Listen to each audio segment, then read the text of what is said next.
Buka firman Tuhan pada Injil Matius pasal yang ketiga, ayat 13 sampai dengan ayat yang ke-17. Saya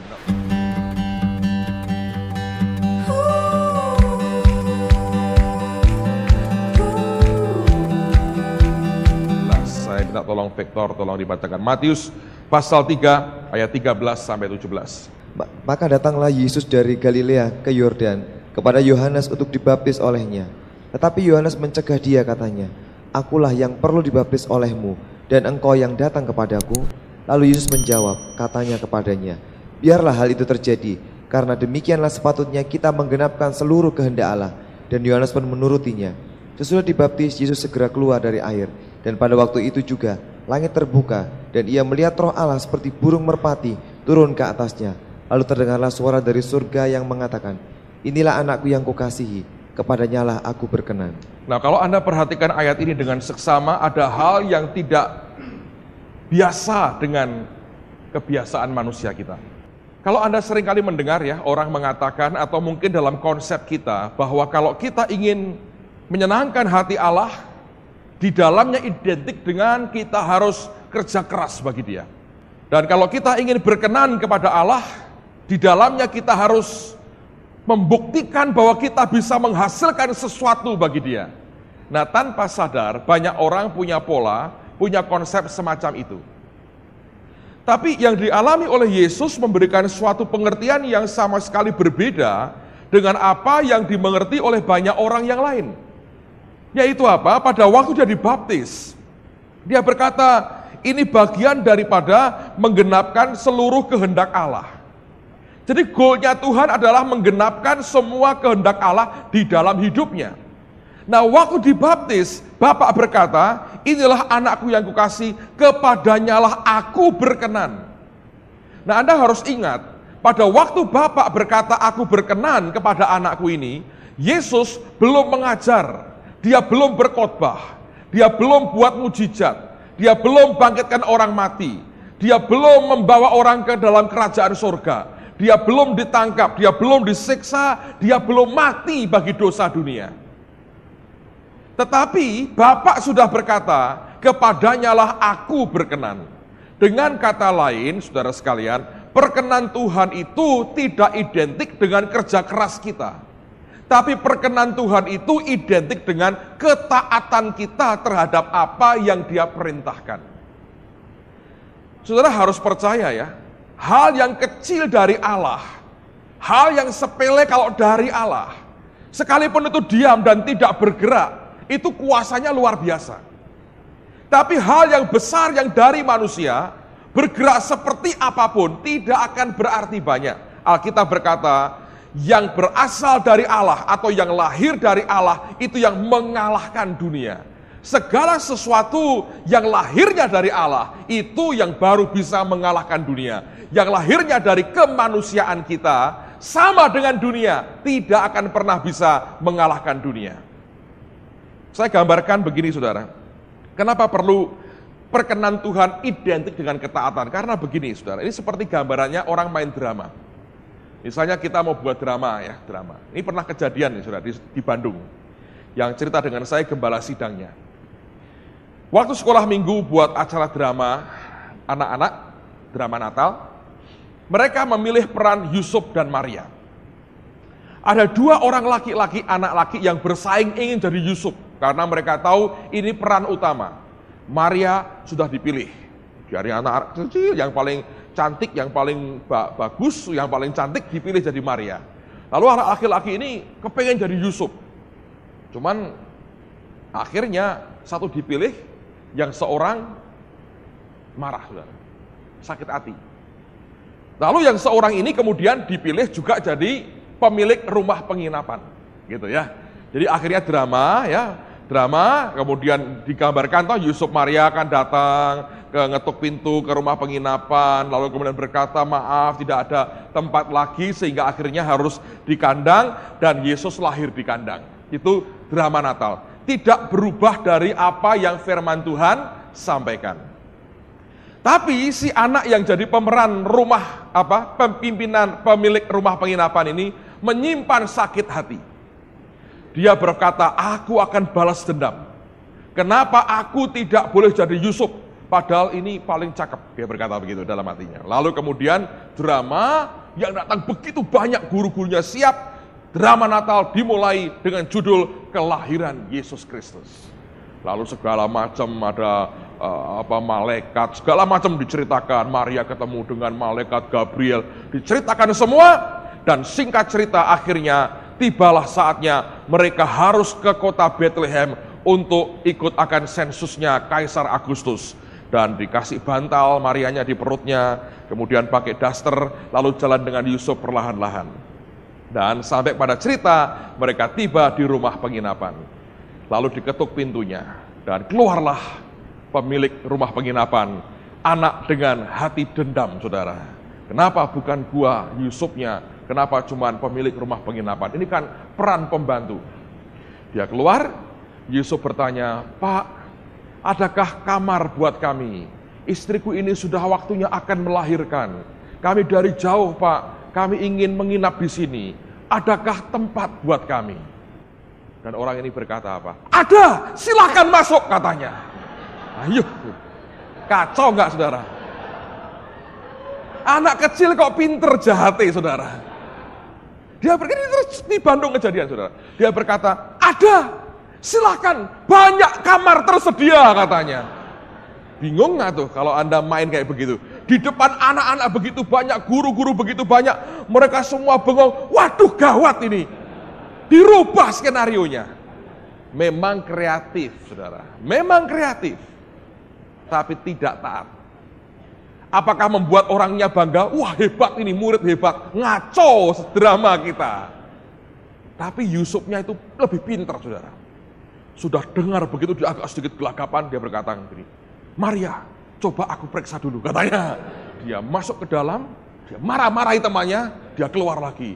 "Nggak ada, Maria, dia salah lihat, penuh kok," katanya. Beres, kembali ke jalur, saudara. Kembali ke jalur. Gurunya nggak salah pilih, Yusuf lebih pinter rupanya. Nggak salah pilih, saudara. Bayangin, saya berkata, ini anak kok bisa kayak begini ya? Berapa banyak kita ini juga kayak begitu dengan Tuhan, saudara. Allah sudah berikan skenario-nya. Ini loh rencanaku, kita suka berimprovisasi. Kita pikir kita layak mendapatkan yang lebih baik daripada ini. Lalu kita berimprovisasi, kita mencoba membuat skenario sendiri. Tapi percayalah, Tuhan kejeniusannya tidak akan tertandingi, saudara. Sehebat-hebatnya Anda, dia akan ilmumu kalah tinggi, saudara. Tuhan itu tetap luar biasa. Nah, kita seringkali seperti pemain drama itu. Kita diminta berbuat sesuatu yang sederhana sebetulnya, kita merumitkan keadaan. Itu bukan memperbaiki keadaan sebetulnya, tapi mengacau akan semua skenario Tuhan dan rencana Allah buat kehidupan kita. Karena manusia cenderung tidak sabar. Manusia ingin sesuatu yang instan, yang hasilnya kita segera bisa nikmati. Tapi Tuhan mau dalam kehidupan kita belajar hari demi hari, belajar mengikuti akan pola Tuhan dalam hidup kita, dan tidak bergerak semau-maunya kita. Kadang-kadang dalam sebuah drama kehidupan kita ini, Tuhan ingin jadikan kita di drama seperti pengawal kerajaan. Kerjaannya apa? Hanya siap dan melotot begini aja. Nggak usah ngomong apa-apa. Raja ngomong begini, menteri ngomong begini, nggak usah disauri, diem aja, saudara. Kalau tiba-tiba raja dan menterinya sedang bicara, pengawal berkata, "Interupsi raja," nggak begitu dong caranya. Potong leher, saudara itu. Tapi berapa banyak kita tidak sadar. Kalau sutradara berkata, "Kamu diem aja." Lah bagian saya apa? Melotot, pokoknya dapat bayaran, melotot aja. Pokoknya digaji melotot, ya melototlah, saudara. Tidak usah berkata, "Nggak enak makan gaji buta." Siapa yang suruh sebetulnya? Allah itu mau ketaatan kita. Saya belajar ya, hal yang paling sederhana, yang paling tidak ada gunanya sekalipun, kalau itu di tangan Tuhan bisa dahsyat, saudara. Ya, Alkitab berkali-kali, at least saya mengatakan 3 kali di Alkitab, Tuhan bisa pakai keledai, yang dua hidup, yang satu tinggal tulangnya. Nggak kepake semua, rahangnya dia pakai. Berapa banyak musuh dibunuh Simson pakai rahang keledai. Bukan karena ini keledai sakti saudara, bukan. Tapi kuasa Allah bisa pakai rahang keledai. Bileam nabi itu dibuat hatinya takut akan Tuhan oleh karena keledai bisa bicara. Bukan dongeng Nabi Sulaiman saudara. Tapi keledai pernah bisa bicara di Alkitab. Menyuarakan firman Tuhan. Dan lebih hebat dari kita. Zaman Yesus, keledai yang ditunggangi Yesus dinubuatkan 600 tahun sebelumnya oleh Sakaria. Itu 600 tahun sebelumnya. Bayangin keledai sudah dinubuati 600 tahun sebelumnya. Itu kan hebat sekali. Hal yang paling simpel dari Allah itu bisa luar biasa. Asal itu lahir dari Allah. Makanya Yohanes berkata, yang lahir dari Allah itu mengalahkan dunia. Saya mau ceritakan, saksikan. Ini saya pernah cerita di gereja. Dan setiap minggu, Sabtu saya mesti lihat pemandangan itu, saudara. Entah sampai berapa lama, tapi itu betul-betul memberkati hidup saya. Waktu gereja kami dalam keadaan susah, di mana keuangan betul-betul berat dan tidak bisa bayar utang, saudara. Akhirnya teman-teman berkata begini, sudahlah, apa yang bisa dijual, dijual. Pembangunan, renovasinya hentikan semua, yang bisa dijual kita jual. Siapa tahu ada duit untuk kita bisa bayar kepada bank, ngangsur lumayan, atau kita bayar kepada yang lain. Nah kalau Anda mengerti ya, kita kalau seringkali bangun sesuatu, itu kan kita tutup dengan pagar seng ya, supaya orang tidak dengan gampang masuk keluar karena banyak bahan bangunan di dalam, itu lebih untuk safety. Jadi dulu waktu kita renovasi gereja, bagian depan kita tutup dengan pagar seng. Dan supaya bagus kita cat hijau, dicat hijau. Nah akhirnya setelah kami nggak punya uang dalam keadaan sudah begitu parah, dan gereja hampir disita, ministry hampir hancur. Secara manusia orang berkata hancur itu betul hancur lah secara manusia. Tapi Tuhan lain dengan cara berpikir kita. Akhirnya semua dijual, besi-besi yang nggak pakai dijual semua, sampai kepada seng yang kami cat hijau itu. Dan akhirnya ada orang datang berkata, boleh nggak kami beli di kilo, berapa kilo kita beli. Ya sudah, apa boleh buat, kita jual. Murah sekali, kita nggak dapat banyak saudara. Seng itu berapa harganya, dan itu bekas. Nah, yang membuat saya sedih adalah, satu hari, saya melihat bahwa seng gereja itu ditempelkan di sebuah rumah.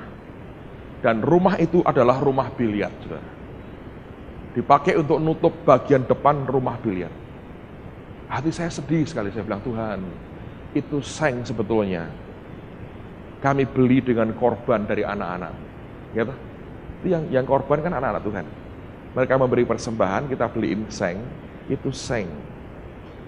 Saya bilang, kalau seng itu bisa berkata, dia akan menderita sekali. Kenapa engkau mengusir aku dari rumah Tuhan? Dan disimpan di rumah biliar. Itu seng dulu menggemakan akan pujian, penyembahan, dan firman Tuhan. Hari ini menggemakan bola disodokin orang setiap hari. Itu seng tidak pernah bau rokok. Hari ini dia bau rokok setiap hari. Sedih saudara. Saya bilang, Tuhan kami kok begini ya keadaannya. Bayangin rumah biliar yang beli seng gereja. Butuh waktu beberapa tahun saudara. Dan itu yang membuat saya berkata, seringkali kita harus belajar sabar, menantikan apa yang sedang Tuhan kerjakan. Saudara tahu apa yang terjadi? Hari ini, rumah biliar itu jadi gereja Betani di Tanah Mas, saudara. Saya kan lewat tiap hari. Satu hari saya diberitahu, Pak, ini akan jadi Betani. Aduh, meledak betul sukacita saya berkata. Ini loh lihat bekasnya, sengnya masih ada, saya berkata. Jadi biliar dengan seng gereja tetap menang seng gereja, saudara. Nah, kalau seng aja ngalahin rumah biliar, apalagi hidup Anda dan saya. Ini nyata, Anda lihat cek di Tanah Mas. Dekat jalan arteri kalau Anda ke tahu Semarang ya. Sekarang Betani yang baru itu. Langsung pembukaan saya kirim karangan bunga, saudara. Buat saya ini kemenangan Tuhan kok. Seng gereja mengubah yang kira-kira itu ya. Kalau kita kan, Yosua kan mengitari kota Yeriko. Seng itu melingkupi rumah biliar. Itu kegetaran atmosfer urapan Tuhan. Boom, dari gereja. Butuh waktu sih karena seng tidak bisa nginjil. Coba kalau seng bisa bicara, hei bertobat, mungkin 3 bulan langsung saudara. Ini butuh waktu, I think a few years lah, beberapa tahun. Sampai hari ini tuh barang sebagian masih nongkrong di situ saudara, luar biasa. Saya bilang Tuhan itu ajaib. Setiap kali saya lihat kebaktian Betani, saya bilang ini rumah Tuhan betul. Ini saya berkata, rumah biliar jadi rumah Tuhan. Dan saya berkata, waduh ini seng, saya berkata, Seng, kamu bahagia kembali, kamu dengar pujian lagi, saya berkata. Allah itu luar biasa. Barang mati di tangan Tuhan, bisa luar biasa. Apalagi barang hidup, tapi barang hidup lebih susah, saudara. Barang mati ditekuk apapun mesti taat. Barang hidup ditekuk begini, teriak kita berontak. Saya berdoa kita belajar die to self. Sehingga dibentuk seperti apapun kita akan jadi seperti Tuhan mau. Apa yang dia lakukan dalam kehidupan kita. Amen, saudaraku. Ini penting sekali. Yesus belum berbuat apapun sebetulnya. Ketika Bapa berkata kepadanya aku berkenan. Sebab perkenan Tuhan identik dengan ketaatan kita, bukan dengan kerja keras kita. Kalau kita kerja keras karena itu bagian dari ketaatan, bukan karena kemauan manusia kita. Dan menggenapkan kehendak Tuhan lewat kekuatan kita tidak ada gunanya. Buka Kisah Rasul pasal yang ke-7, ayat 20 sampai dengan ayat yang ke-29. Saya mau ajak Anda belajar dari hidup orang bernama Musa. Kisah Rasul 7, 20 sampai 29. Pada waktu itulah Musa lahir dan ia elok di mata Allah. 3 bulan lamanya ia diasuh di rumah ayahnya. Lalu ia dibuang, tetapi putri Firaun memungutnya dan menyuruh mengasuhnya seperti anaknya sendiri. Dan Musa dididik dalam segala hikmat orang Mesir, dan ia berkuasa dalam perkataan dan perbuatannya. Pada waktu ia berumur 40 tahun, timbullah keinginan dalam hatinya untuk mengunjungi saudara-saudaranya, yaitu orang-orang Israel. Ketika itu ia melihat seorang dianiaya oleh seorang Mesir. Lalu ia menolong dan membela orang itu dengan membunuh orang Mesir itu. Pada sangkanya saudara-saudaranya akan mengerti bahwa Allah memakai dia untuk menyelamatkan mereka. Tetapi mereka tidak mengerti. Pada keesokan harinya ia muncul pula ketika 2 orang Israel sedang berkelahi. Lalu ia berusaha mendamaikan mereka. Katanya, saudara-saudara, bukankah kamu ini bersaudara? Mengapakah kamu saling menganiaya? Tetapi orang yang berbuat salah kepada temannya itu menolak Musa dan berkata, siapakah yang mengangkat engkau menjadi pemimpin dan hakim atas kami?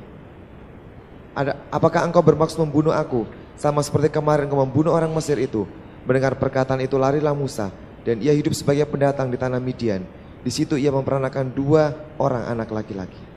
Nah, Anda perhatikan ya, Alkitab mengatakan, timbullah keinginan di dalam hatinya. Tapi bahasa Inggrisnya lain. Dikatakan, it came to his heart. Bukan came from his heart.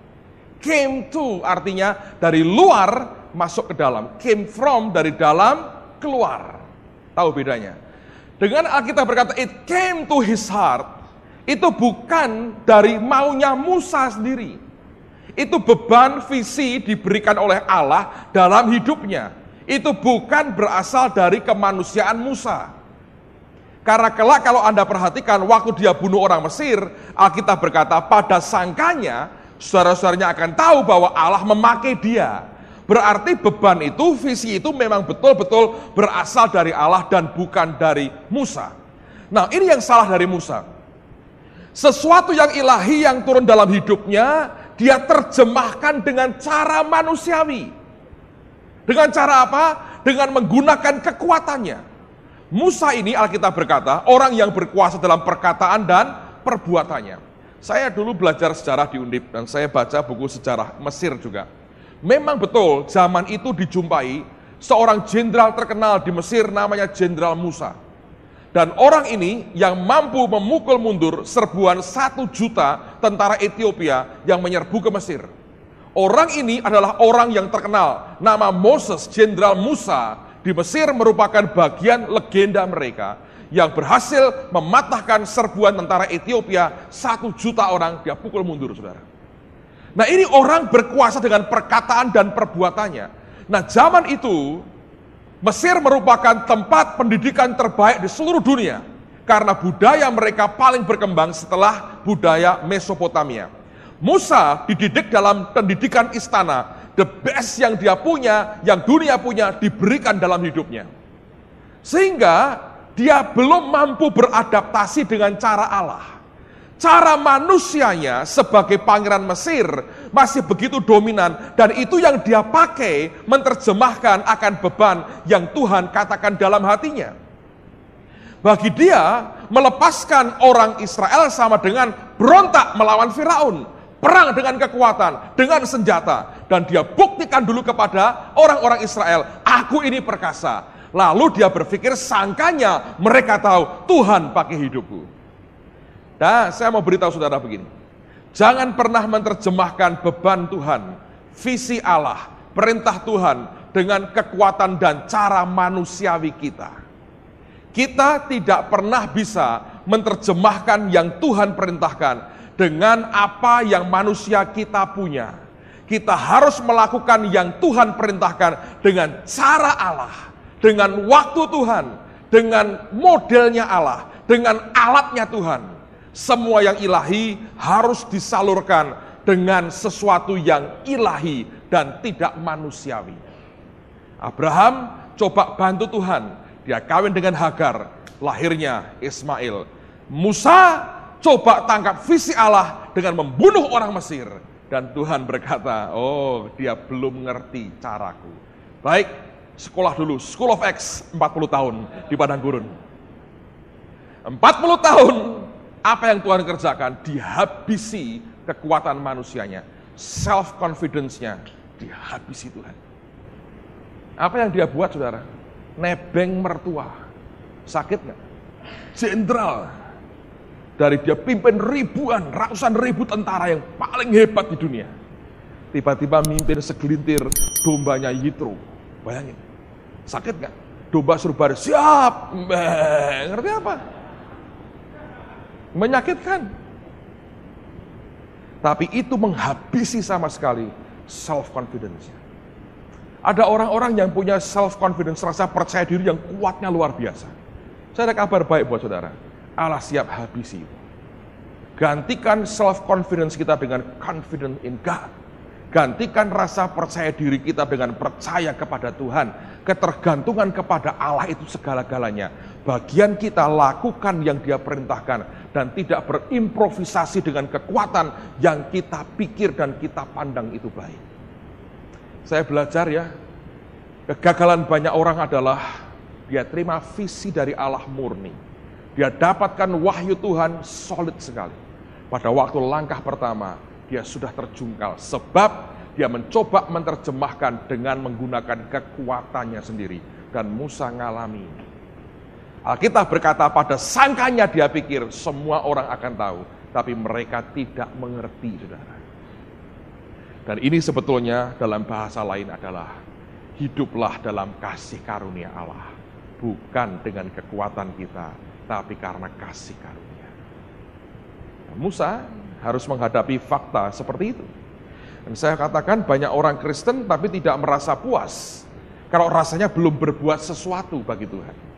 Dan kita lebih suka mengandalkan kekuatan manusia kita, ganti daripada bersandar kepada Allah sepenuhnya. Dan saya berkata belajar dari Musa, saudara. Lihat bagaimana sebetulnya dia mencoba dengan kekuatannya.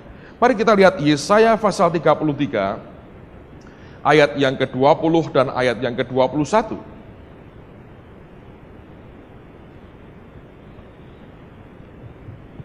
Yesaya 33 ayat 20 dan 21. Pandanglah Sion, kota pertemuan raya kita. Matamu akan melihat Yerusalem, tempat kediaman yang aman, kemah yang tidak berpindah-pindah, yang patoknya tidak dicabut untuk seterusnya, dan semua talinya tidak akan putus. Di situ kita akan melihat betapa mulia Tuhan kita, seperti tempat yang penuh sungai dan aliran yang lebar, perahu dayung tidak melaluinya, dan kapal besar tidak menyeberanginya. Lihat, Alkitab menggambarkan bahwa Tuhan dan kemuliaannya seperti sungai yang lebar, seperti sungai dengan aliran yang lebar dan kuat sekali. Dia berkata, perahu dayung tidak bisa melaluinya, dan kapal besar tidak sanggup menyeberanginya. Itu bicara kekuatan kita dan keperkasaan manusia kita. Tidak bisa nyeberangi melewati sungainya Tuhan. Kalau Anda masuk dalam sungainya Allah, yang engkau bisa buat hanyalah apa? Menyerah dalam aliran arusnya Tuhan. Dan engkau tidak punya choice untuk itu.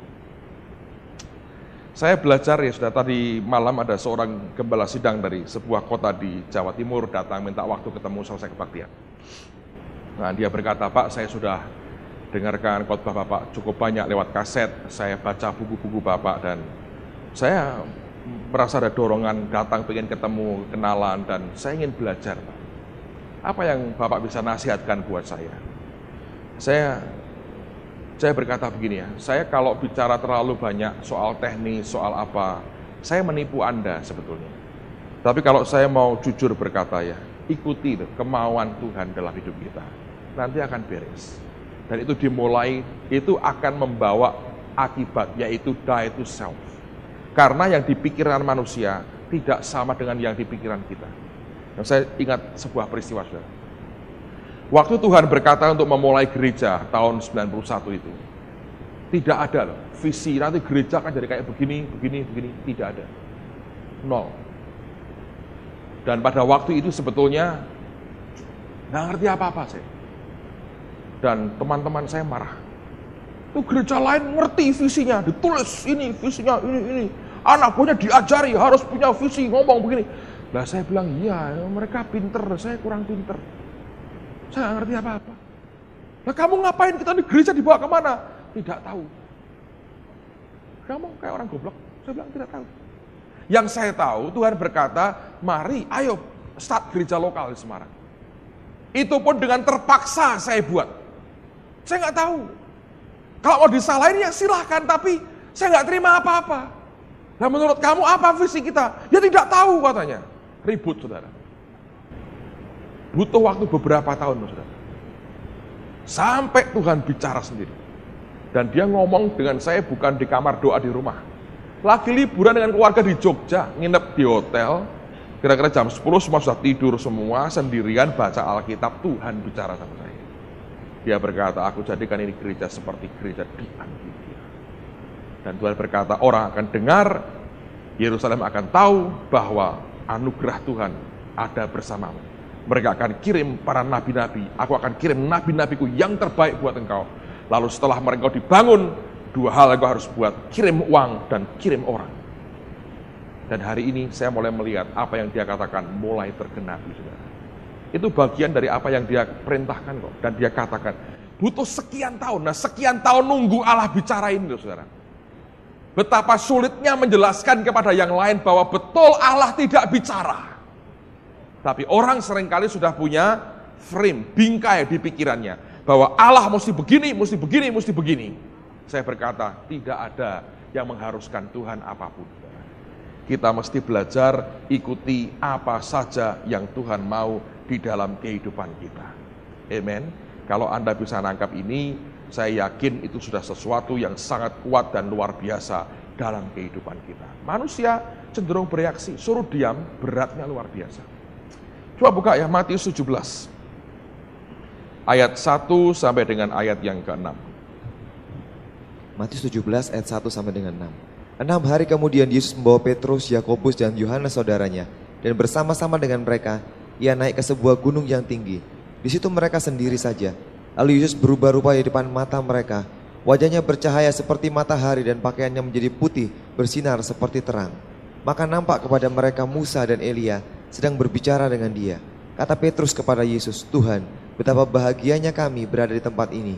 Jika engkau mau, biar aku dirikan di sini 3 kemah, satu untuk engkau, satu untuk Musa, dan satu untuk Elia. Dan tiba-tiba sedang ia berkata-kata, turunlah awan yang terang menaungi mereka. Dan dari dalam awan itu terdengar suara yang berkata, inilah anak yang kukasihi, kepadanya lah aku berkenan, dengarkanlah dia. Amen. Nah perhatikan saudara, Petrusnya ngomong, Tuhan bagus sekali dirikan 3 kemah di sini. Dia ngomong nggak tahu apa yang dia omongin, dia lihat kemuliaan Tuhan. Bapak menginterupsi, dia berkata, langsung tiba-tiba dia berkata, inilah anakku yang kukasihi, kepadanya lah aku berkenan, dan perintah Bapak jelas apa? Dengarkanlah dia. Saudara dan saya perlu belajar dengar. Sebenarnya orang Kristen itu sederhana. Yang membuat rumit itu daging kita.